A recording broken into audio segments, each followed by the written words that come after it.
I knew this would happen.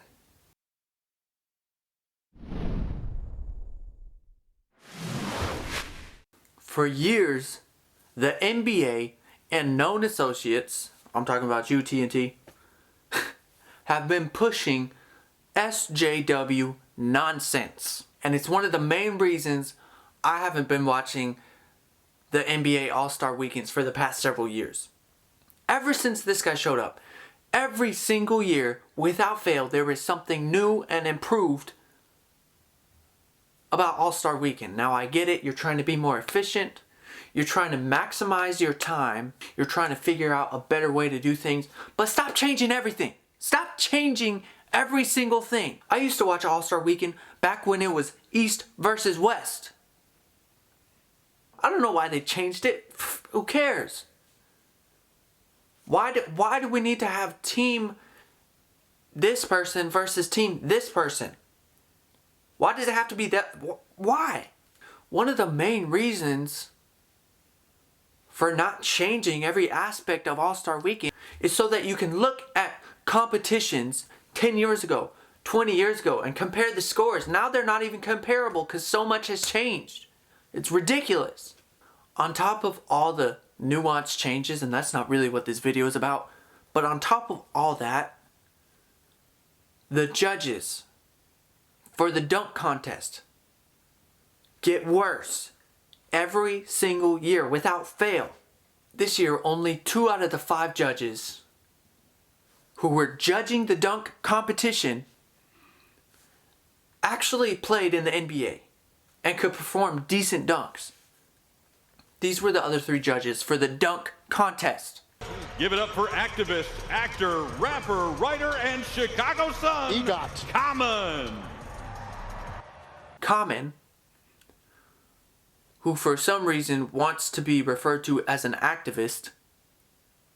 No, dude, people know you because of music, not because of your activism.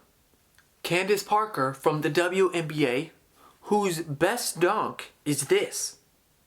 There's the replay, and here's the one that seals the deal. A la D. Brown covers her eyes.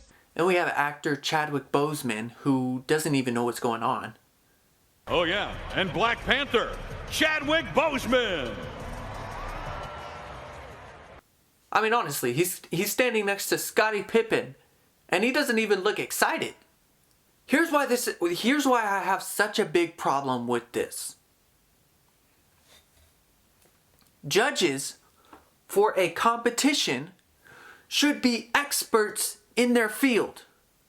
They should actually know what they're talking about. They should actually have the understanding and knowledge to know what it takes to perform the task that's being judged. Instead, we have 3 people who have no idea what's going on, and two other former NBA players. These judges had no idea what they were doing, and the scores that they gave reflected that. Dwayne Wade even slipped up once. He even admitted that the judges have no idea what they're doing. Check this out. I got peer pressure into this score, y'all. A 10. Are we having another Chicago conspiracy, Dominique versus MJ? Are we having another conspiracy? Are we having another conspiracy? I got peer pressure. Yeah, no, hey, D. My team wanted to do something, and I had to do it. You know, you're supposed to be an individual over there. The only reason someone has to explain themselves is usually when they think they're going to be misunderstood, or in this case, look like a fool. And Dwayne Wade looked like a fool. And let me tell you something. I knew this would backfire. From the very first second that I saw those judges, I was like, man, this is ridiculous. This is ridiculous, because they don't know what they're doing.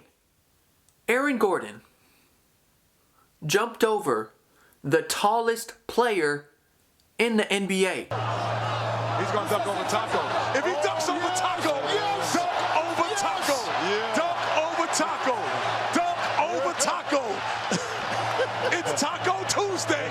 Time already. This is the rookie if you dunk over Taco the second time. If you jump over Boston Taco, you Celtics, Taco Fall, who is 7'5". You dunk over Taco, you win. Yeah. Taco Fall, 7'6". Now granted, I know that he bumped his head. He technically only jumped over his shoulders. But still, that's 7 feet, bro. He cleared 7 feet. And he didn't get a 50.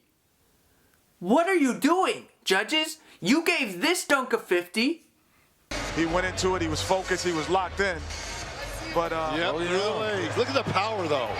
I would say, Look at this, Kenny. Kenny, look at that. I say it's a great dunk, but there's a similarity in the dunks. And this. But apparently jumping over the tallest player in the NBA is not worthy of a 50? You don't know what you're doing. The judges were so lenient with the scores at the beginning that they ended up giving 50s too much, and they had to go to like an overtime situation where the players had to perform more dunks, which in turn they kind of started repeating some of the same dunks, which got it got stupid. Aaron Gordon did at least 2 dunks that I've never seen before in this entire history of the competition.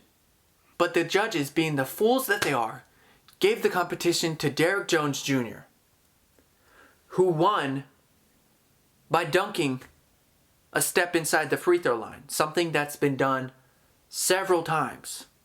Seems like every year somebody tries to jump from the free throw line. They usually end up jumping from a step inside the free throw line. It's not that impressive anymore. I'm just saying, it's not. I'm not saying I could do it. I have no business being a judge in the dunk contest. You know why? Because I can't dunk. Not only can I not dunk Candace Parker, I know you can dunk, but you have no ability to perform and do the kind of dunks that these guys are doing. That's why you shouldn't be out there. Not because you're a woman, but you can't dunk like them. That's why you shouldn't be out there. I knew this dunk contest was going to be whack from the very beginning, and to be honest, I'm probably not going to watch one again for a long time. Because each and every year the NBA creeps more towards being politically correct. And now we should do this, now we should do that. You know, I'm sick of it. I'm just sick of it. Because some things used to be sacred. Like some things were untouchable. Some things were understood that, hey, if we're going to have a dunk contest, we should have people out there judging it who actually know what they're talking about. That way it's fair. That way we don't end up having to go to overtime. It's ridiculous.